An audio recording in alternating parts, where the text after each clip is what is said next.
بسم اللہ الرحمن الرحیم. السلام علیکم ویورز. انٹروڈکشن ٹو کمپیوٹرز کے نیٹورکس والے چیپٹر کے لاسٹ پارٹ میں آپ کو ویلکم کرتا ہوں. اور اس ویڈیو کے اندر ہم یہ ڈسکس کرنے والے ہیں کہ نیٹورکنگ کے اندر جو رولز یا جو پروٹوکولز یوز کیے جاتے ہیں وہ کیا ہیں. تو نیٹورکنگ کے پروٹوکولز کو ڈسکس کرتے ہیں. چلیے جلدی سے ہم اپنی کلاس کو سٹارٹ کرتے ہیں. سب سے پہلے تو یہ دیکھتے ہیں کہ نیٹورک پروٹوکول ہوتا کیا ہے.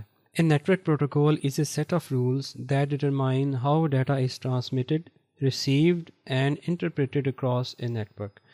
مطلب یہ ہوا کہ وہ ایسے رولز اینڈ ریگولیشنز ہوتے ہیں جس کے تحت ہمارا ڈیٹا سینڈ کیا جاتا ہے, ریسیو کیا جاتا ہے اور اس کو ٹرانسلیٹ کیا جاتا ہے. ٹھیک ہے, جیسے فار ایگزامپل آپ دیکھیں کہ جس طرح ہم باہر ٹریفک کے کچھ رولز اینڈ ریگولیشنز کو فالو کرتے ہیں, اسی طرح نیٹورکنگ کے اندر جو ہم ڈیٹا کو ٹرانسفر کرتے ہیں ایک جگہ سے دوسری جگہ, اس کے لیے بھی کچھ رولز اینڈ ریگولیشنز ہوتے ہیں. ٹھیک ہے, ان رولز اینڈ ریگولیشنز کو ہم پروٹوکولز بولتے ہیں. ٹھیک ہے, اس کا پرپز کیا ہے کہ ensure the reliable communication between devices, define how devices identify and connect with each other, controls data formatting, transmission and error checking. Data کی ٹرانسمیشن کرنے کے لیے, کمیونیکیشن کرانے کے لیے, ریلائبلٹی کے ساتھ ڈیوائسز کو آپس میں کنیکٹ کرنے کے لیے, اور جب ٹرانسفر کرتے ہوئے کوئی ایرر آ جاتا ہے تو اس کو چیک کرنے کے لیے ہم ان پروٹوکولز کو یوز کرتے ہیں. پروٹوکولز کو بالکل اسی طرح سمجھا جا سکتا ہے جیسے کمپیوٹر کی جو کوئی لینگویج ہوتی ہے, جیسے سی ہے, C++, پائتھن ہے, جس کے ذریعے کمپیوٹر آپس میں جو ہے وہ بات چیت کرتے ہیں یا کمیونیکیٹ کرتے ہیں. پروٹوکولز بھی بالکل اسی طرح رولز اینڈ ریگولیشنز ہیں جس کے ذریعے کمیونیکیشن کروائی جاتی ہے. امپورٹنس آف نیٹورک پروٹوکولز, میں نے بھی جیسے آپ کو بتایا کہ نیٹورک پروٹوکولز کا فائدہ یا اس کا مقصد یہ ہوتا ہے کہ کمیونیکیشن کروائی جائے ریلائبل طریقے سے, ڈیٹا ایکوریسی ہمیں ملے, اور ڈیٹا کی سیکیورٹی ملے, درمیان میں آپ کا ڈیٹا کہیں چوری نہ ہو جائے, کاپی نہ کر لے کوئی بندہ. ٹھیک ہے, سیکیورٹی وہاں پہ انشور کی جاتی ہے. اسٹینڈرڈائزیشن, تمام ڈیوائسز کے اوپر, تمام کمپیوٹرز کے اوپر ڈیٹا کو سینڈ کیا جا سکے, ریسیو کیا جا سکے, اور انٹرنیٹ کے اوپر اور جتنے بھی ایسے نیٹورکس ہیں ان تمام کے اوپر ہم اپنی کمیونیکیشن کروا سکیں. اب ہم یہ دیکھتے ہیں کہ وہ نیٹورک پروٹوکولز یا وہ جو رولز اینڈ ریگولیشنز ہیں وہ ہوتے کیا ہیں, ان کا نام کیا ہے. دیکھیں, نیٹورکنگ کے اندر ڈفرینٹ ٹاسک ہم پرفارم کرتے ہیں, ان ٹاسک کے مطابق ڈفرینٹ پروٹوکولز ہوتے ہیں. جیسے فار ایگزامپل ہم نے اگر ڈیٹا کو ٹرانسفر کرنا ہے from one place to another, from one device to another, تو اس کے لیے TCP/IP پروٹوکول یوز کیا جاتا ہے اور HTTP پروٹوکول یوز کیا جاتا ہے. TCP/IP اور HTTP پروٹوکول کو ہم نے ڈسکس اگر کیا ہے یا نہیں کیا, آگے جا کے اس کو ڈیٹیل سے ڈسکس کریں گے. یہ یوز کرتے ہیں کلائنٹ سرور آرکیٹیکچر کے اندر. جب ہم ایک سرور کمپیوٹر کو بہت سارے کلائنٹ کمپیوٹرز کے ساتھ کنیکٹ کر دیتے ہیں تو وہاں پہ جو ڈیٹا کو ٹرانسفر کیا جاتا ہے, یعنی کہ کلائنٹ سے جب ریکویسٹ آتی ہے سرور کی طرف اور سرور سے جب رپلائی جاتا ہے کلائنٹ کی طرف, تو وہاں پہ TCP/IP پروٹوکول یوز کرتے ہیں, اور HTTP پروٹوکول یوز کرتے ہیں جب ہم ویب سائٹ کی ڈومین لکھتے ہیں تو ڈومین کے آگے آپ کو لکھا ہوا نظر آتا ہوگا, جیسے فار ایگزامپل www.google.com, اور اس سے پہلے آپ کو HTTP لکھا ہوا نظر آتا ہے, HTTPS. تو یہ جو پروٹوکول ہے یہ آپ کا ڈیٹا ٹرانسمیشن کا یا ڈیٹا کمیونیکیشن کا, ویب سائٹ کو پہنچانا سرور سے کلائنٹ کی طرف اور کلائنٹ سے سرور کی طرف, اس کو کمیونیکیشن پروٹوکولز بولتے ہیں. سیکیورٹی پروٹوکولز, ڈیٹا کو سیکیور کرنا. آپ نے وہ ڈومینز دیکھی ہوں گی جو سیکیور نہیں ہوتی ہیں, وہ HTTP ہوتی ہیں, اور جب وہ سیکیور کر دی جاتی ہیں تو اس کو ہم HTTPS بولتے ہیں, یعنی کہ اس میں SSL سرٹیفکیٹ انسٹال کر لیتے ہیں, یا TLS جو ہے وہ پروٹوکول ہم یوز کرتے ہیں. تو اس طرح کے پروٹوکولز کو سیکیورٹی کے لیے یوز کیا جاتا ہے. ان کو مزید آگے ڈیٹیل میں چل کے دیکھتے ہیں ہم. Management protocols, management SNMP, ICMP for controlling and monitoring networks کو مانیٹر کرنے کے لیے, کنٹرول کرنے کے لیے ان پروٹوکولز کو یوز کیا جاتا ہے. ڈیٹیل آگے چل کے دیکھتے ہیں. فائل ٹرانسفر پروٹوکول, فائلز کو جب ہم ٹرانسفر کرتے ہیں, جب ہم کسی ویب سائٹ کو اپلوڈ کرتے ہیں سرور کے اوپر یا سرور سے ویب سائٹ کو ڈاؤن لوڈ کرتے ہیں اپنے کمپیوٹر کے اندر, تو وہاں پہ FTP پروٹوکول کو یوز کرتے ہیں یا SFTP پروٹوکول کو ہم یوز کرتے ہیں. تو ان کی پریکٹیکل امپلیمنٹیشنز کیا ہیں یہ ہم ٹائم کے ساتھ ساتھ کسی نہ کسی جگہ انشاءاللہ ضرور دیکھیں گے, اور ان کو پریکٹیکل بھی کر کے دیکھیں گے. ابھی جسٹ آپ یہ دیکھیں گے پروٹوکول کرتے کیا ہیں. تو ویورز, اب ہم یہ دیکھتے ہیں کہ یہ جو اسٹینڈرڈز ہیں یا یہ جو پروٹوکولز ہیں یہ بناتا کون ہے. تو انٹرنیشنل ایسی آرگنائزیشنز ہیں جو کہ ان اسٹینڈرڈز کو ڈیفائن کرتی ہیں, جس میں ہمارے پاس انٹرنیٹ انجینئرنگ ٹاسک فورس ہے IETF, ان کا ہیڈ کوارٹرز USA میں ہے. پھر ہمارے پاس institute of electrical and electronics engineering IEEE,